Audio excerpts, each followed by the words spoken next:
I'm hungover, and I'm sad. All we had to do was not lose against Watford. That was all that was in the job description. I can't lie, lads. I've experienced better evenings and weekends as a Liverpool supporter. Going into yesterday's game against Watford, I felt confident. Not really confident, because we should have lost to West Ham, if we're being brutally honest here. But I felt moderately confident enough to know that we weren't going to get absolutely shafted in the game. Listen, lads.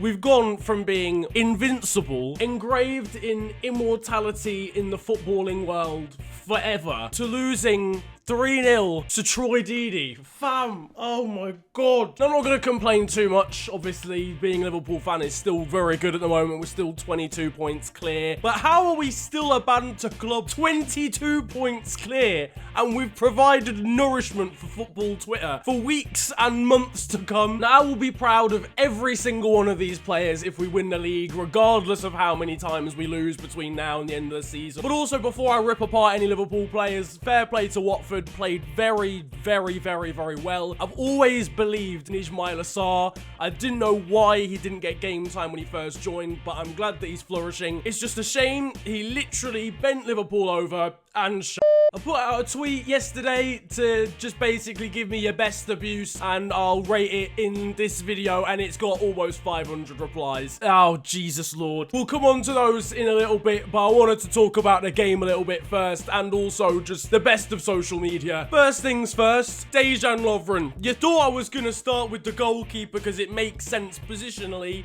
No, we have to get the most important fact out of the way, okay? If I do not see a news article explaining that Dejan Lovren has been deported back to Croatia in the next week, all hell is breaking loose. He needs to be arrested. Like, I want to see him leaving Anfield in handcuffs in the back of a police van. He's somehow managed to kill what is meant to be invincible. How do you even do that? The start of the season, Dejan Lovren has not been his usual catastrophic self. There's at least a little bit of defensive capabilities there. How wrong I was. I genuinely want him looked into by the FBI. This is a global scale. I will report this man to the UN. His defensive positioning makes him culpable for at least 2 of the goals. He had like less than 50% aerial duels won all game, made mistakes left, right and centre. Van Dijk was not phenomenal, to be fair. I think he could have done better with the first goal, like actually sticking a foot out would have been good. But for the most part, he was having to sweep up after Dejan Lovren's mistakes constantly. I hope he never has to take a breathalyzer test, because he clearly doesn't know what a straight line is. Virgil van Dijk was like his guide dog. Just imagine you walk into a courtroom, defense solicitor in a suit and a tie that he probably hasn't even been able to put on properly,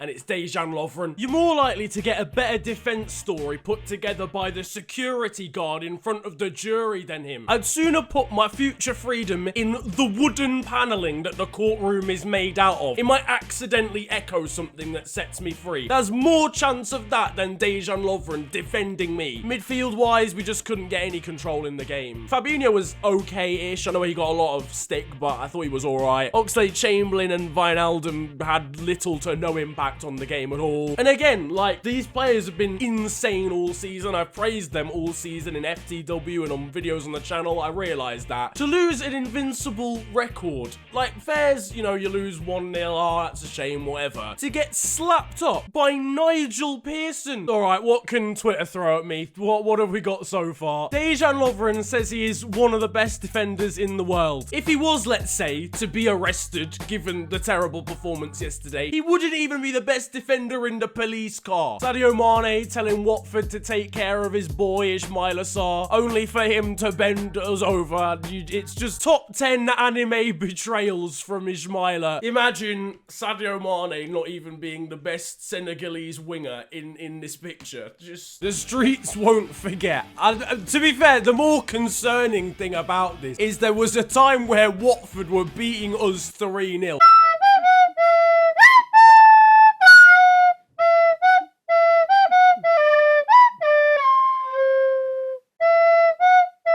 I hate my life. I hate my life. I can't believe there was a time where we lost 3-0 to Watford in 2015, and we've managed to do it again. And it was Odi and Igalo back then, and I've banned. This is more all my fault. This is karma. I've bantered Odi and Igalo. He's come to United. He's scored in the Europa League, and the ghost of his past has created Watford. I don't know what I'm even talking about, but this is somehow my fault. Arsenal yesterday tweeted, "Phew. We're 22 points clear in the league and we are still a banter club. Can you even believe it?" At least Nottingham Forest have got our back, saying any European Cups in that record. Yes, Nottingham Forest.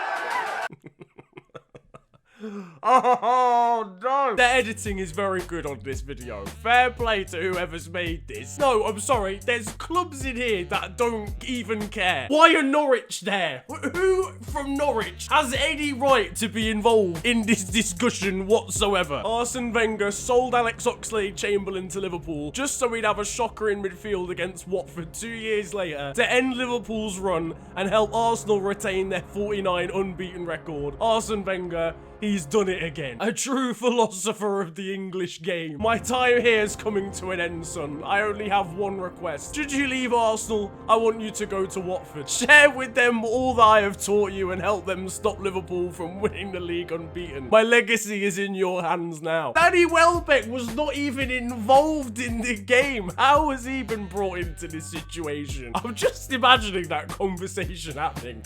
And Arsene Wenger being like, "Big man, you've got to go to Watford. I'll explain later." We've been beaten by a team in Zone 7 of... That's not even in London. That's not in London. It's in Lancashire or something. Dear at Arsenal, you're welcome.